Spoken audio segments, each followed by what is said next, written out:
ಚುನಾವಣೆಗೆ ಸ್ಪರ್ಧಿಸಿ ಜನಸೇವೆ ಮಾಡ್ತೀವಿ ಎಂದಿದ್ದ ಪ್ರಣವಾನಂದ ಸ್ವಾಮೀಜಿ ಸನ್ಯಾಸತ್ವಕ್ಕೆ ವಿದ್ಯಾ ಹೇಳಿ ಸಂಸಾರಿಯಾಗೋದಕ್ಕೆ ಮುಂದಾಗಿದ್ದಾರೆ. ಪ್ರಣವಾನಂದ ಸ್ವಾಮೀಜಿ ಕೇರಳ ಮೂಲದ ಮೀರಾ ಎಂಬ ಯುವತಿಯನ್ನ ವರಿಸಲು ಮುಂದಾಗಿದ್ದಾರೆ. ಕಲಬುರಗಿಯ ಶ್ರೀ ಶರಣಬಸವೇಶ್ವರ ದೇವಾಲಯದಲ್ಲಿ ಮದುವೆಗೆ ಸಕಲ ಸಿದ್ಧತೆ ನಡೆದಿದ್ದು, ನಾಡಿನ ಹಲವಾರು ಮಠಾಧೀಶರು ಹಾಗೂ ಪೂಜ್ಯ ಶರಣಬಸಪ್ಪ ಅವರ ಸಾನ್ನಿಧ್ಯದಲ್ಲಿ ವಿವಾಹ ನಡೆಯಲಿದೆ.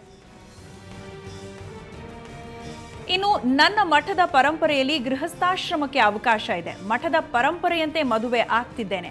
ಕಾವಿಗೂ ಪತ್ನಿಗೂ ಎರಡೂ ಕಡೆ ನ್ಯಾಯ ಕೊಡುವ ವಿಶ್ವಾಸ ಇದೆ ಅಂತ ಪ್ರಣವಾನಂದ ಸ್ವಾಮಿ ಸುವರ್ಣ ನ್ಯೂಸ್ಗೆ ಹೇಳಿದರು. ರಾಣೆಬೆನ್ನೂರು ತಾಲೂಕಿನ ಅರೆಮಲ್ಲಾಪುರ ಗ್ರಾಮದ ಶ್ರೀ ಶರಣಬಸವೇಶ್ವರ ಮಠದ ಪೀಠಾಧಿಪತಿಗಳಾದಂತಹ ಪ್ರಣವಾನಂದ ಸ್ವಾಮೀಜಿಯವರು ಇದೀಗ ಸನ್ಯಾಸ ಆಶ್ರಮದಿಂದ ಗೃಹಸ್ಥಾಶ್ರಮಕ್ಕೆ ಕಾಲಿಡ್ತಾ ಇದ್ದಾರೆ. ಅವರ ವಿವಾಹ ಕಲಬುರಗಿಯ ಶರಣಬಸವೇಶ್ವರ ದೇವಸ್ಥಾನದ ಸನ್ನಿಧಿಯಲ್ಲಿ ಇಂದು ಬೆಳಗ್ಗೆ ನಡೆಯಲಿದೆ. ಹಾಗಾದರೆ ಸ್ವತಃ ಸ್ವಾಮೀಜಿಯವರು ನಮ್ಮ ಜೊತೆ ಇದ್ದಾರೆ. ಅವರ ವಿವಾಹ ಕಾರ್ಯಕ್ರಮದ ಬಗ್ಗೆ ಸ್ವತಃ ತಮ್ಮ ಅಭಿಪ್ರಾಯವನ್ನು ಹೇಳ್ತಾರೆ, ಕೇಳೋಣ ಬನ್ನಿ. ಗುರುಗಳೇ, ತಾವು ಸನ್ಯಾಸಾಶ್ರಮದಿಂದ ಗೃಹಸ್ಥಾಶ್ರಮಕ್ಕೆ ಕಾಲಿಡ್ತಾ ಇದ್ದೀರಾ, ಏನು ಅನ್ನಿಸ್ತಾ ಇದೆ ತಮಗೆ ಇದರ ಬಗ್ಗೆ? ಇಲ್ಲ, ನಾನು ಸನ್ಯಾಸ ಆಶ್ರಮದಿಂದ ಗೃಹಸ್ಥ ಮತ್ತೊಂದು ಆಶ್ರಮ ಹೋಗ್ತಾ ಇದೆ ನನಗೆ ಅನಿಸ್ತಾ ಇಲ್ಲ. ಯಾಕೆಂದರೆ ನನ್ನ ಭಾವನೆಗಳಲ್ಲಿ, ನನ್ನ ಜೀವನ ಚರ್ಯೆಗಳಲ್ಲಿ ಯಾವುದೂ ಬದಲಾವಣೆ ಇಲ್ಲ. ಹಾಗಾಗಿ ನಾನು ಎಲ್ಲ ಬಿಟ್ಟು ಹೋಗ್ತಾ ಇಲ್ವಲ್ಲ. ಹೀಗೆ ಹೇಗೆ ಇದೆ ಅದೇ ರೀತಿಯಲ್ಲಿ ನಾನಿದ್ದೀನಿ. ಯಾವುದೂ ಕೂಡ ಬದಲಾವಣೆ ಆಗೋದಿಲ್ಲ. ನನ್ನ ವಿಚಾರಗಳು, ನನ್ನ ಚಿಂತನೆಗಳು, ಹಿಂದುತ್ವಪರ ಹೋರಾಟಗಳು, ದೇಶ ಸಂಸ್ಕೃತಿಪರ ಹೋರಾಟಗಳು ಯಾವುದೂ ಕೂಡ ಬದಲಾವಣೆ ಆಗೋದಿಲ್ಲ. ಯಾರ ಜೊತೆಗೆ ಮದುವೆ ಆಗ್ತಾ ಇದ್ದೀರಿ? ಅವ್ರ ಹಿನ್ನೆಲೆ ಏನು? ಯಾವ ರಾಜ್ಯದವರು? ಎಲ್ಲಿಯವರು? ಈಗ ಆ್ಯಕ್ಚುಲಿ ನಾನು ಕೂಡ ತಮಗೆ ಗೊತ್ತಿದೆ, ಕೇರಳದವರೇ. ಅವರ ಹೆಸರು ಮೀರಾ. ಅವರು ಕೇರಳದ ಮೂಲದವರು. ಅಲ್ಲಿ ಈಗಾಗಲೇ ಅವರು CA ಚಾರ್ಟರ್ಡ್ ಅಕೌಂಟೆಂಟ್ ಓದ್ತಾ ಇದ್ದಾರೆ. ಡಿಗ್ರಿ ಸೆಕೆಂಡ್ ಇಯರ್ ಆಗಿದೆ. ಸೊ ನಾನು ಅವರು ಒಂದೆರಡು ಕಡೆ ಮೀಟ್ ಆಗಿದೆ. ನಮ್ಮ ಕಾರ್ಯಕ್ರಮದಲ್ಲಿ ಅವರು ಬಂದಿದ್ದೀವಿ.